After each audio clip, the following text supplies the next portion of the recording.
Well, when the fall weather rolls in, it is an exciting time to be a sports fan in the state of Ohio. Hello, everyone. I am Ashleigh Ignelzi, alongside our Blue Jackets expert, Dave Seaman. And Dave, I can think of a few things that you and I are excited about. First off, it is the home opener for the 2010 season of the Columbus Blue Jackets, but their season has already started. Why don't you tell us a little bit about that? Well, the Blue Jackets opened their 10th season a week ago in Stockholm, Sweden, where they split a home and away series with the San Jose Sharks.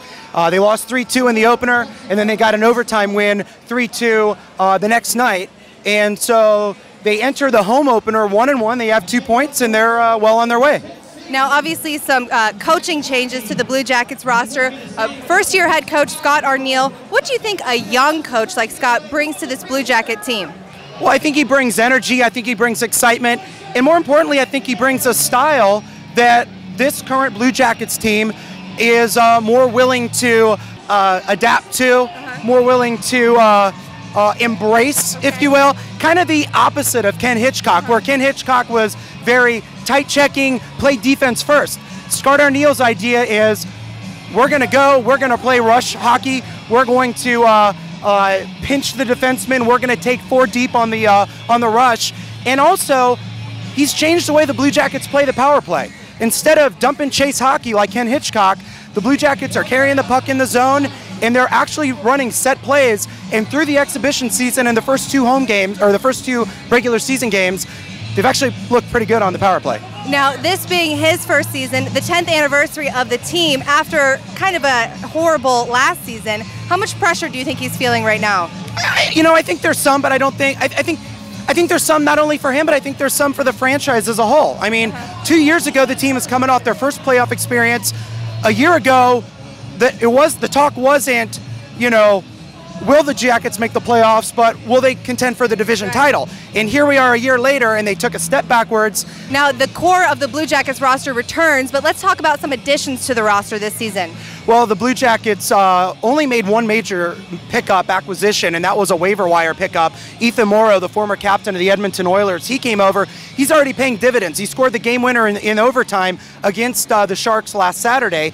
And he's somebody who's going to play on the third line. He's going to play with Sammy Folson and R.J. Umberger. And you now have a legitimate third checking line who's also going to put up points. So, Dave, we talked a little bit about the team, but let's talk about the division. And who needs to, on the Blue Jackets roster, have a standout year for this team to do well in our division? Well, I mean, where do you start? I mean, Steve Mason has to return to his rookie form. 2 years ago, he was the runner-up for the goaltender of the year, which Tim Thomas from Boston won. So last year, hopefully it was an anomaly. You hope that Steve Mason can come back. And looking back at the 2 games in Stockholm last week, with the exception of the first goal that he gave up, which was a very, very weak wraparound goal, Mason played very well. He only gave up 1 even-strength goal last weekend, and that was it. So now we're going to talk a little bit about the Western Conference, and with that, we bring in Rick Gethin with the Hockey Writers. And Rick, tell us a little bit about this Western Conference and how everything is panning out thus far. Well, the Western Conference is a real tough conference this year, just like it is every year between the West and the East. This year, my pick to take the Western Conference and most likely contend for the President's Trophy will be the Vancouver Canucks. We've got a very strong team. The acquisition of Rafi Torres coming in, also Manny Malhotra back for another year. They're just going to contend very strongly. I think San Jose doesn't have what it takes to make it back into that top spot again. Chicago in the Central, obviously, with the Stanley Cup win. They have lost quite a few pieces. Their defense is suspect this year, but their offense is still a very, very potent offense. Columbus, I think, last year the anomaly. This year you're going to see more of what they have been built by Scott Howson.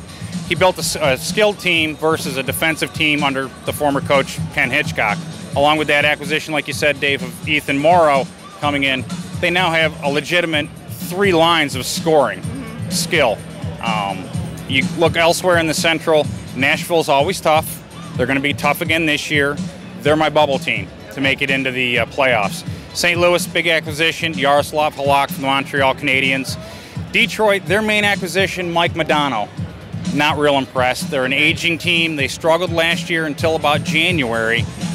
Jimmy Howard in goal, Chris Osgood backing him up in Detroit. I don't think that they're going to be as dominant as they have been over the last 10 years. LA is a real, I mean, that's my sleeper team to watch. Okay. I could see them placing in the top 4 or top 5 when it comes to playoff time in April. What is it about that LA team that you could see them placing so high? Well, I think when they lost Kovalchuk, they brought up guys like Scott Housen's doing. They drafted well. They put them into their system. They didn't bring them up too quick. Okay. They've got them the experience, and now that's starting to pay off.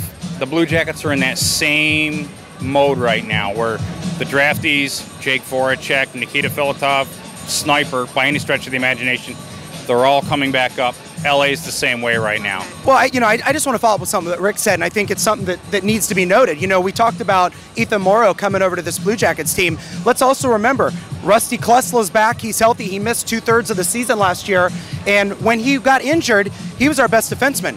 So you have to think about that, and then you got to follow up with Nikita Filatov. Filatov was our best player in the preseason, and some of the passes that he made on the power play, he set up at least 2 or 3 goals that I can think of in the exhibition season and as well as in those first 2 games. Those are 2 pieces right there why Blue Jackets fans in this 10th season should feel optimistic. Well, a fresh start for these 2010 Blue Jackets, and Columbus Wired is your home for our CBJ coverage all season long. Until next time, for Dave and Rick, I'm Ashleigh Ignelzi.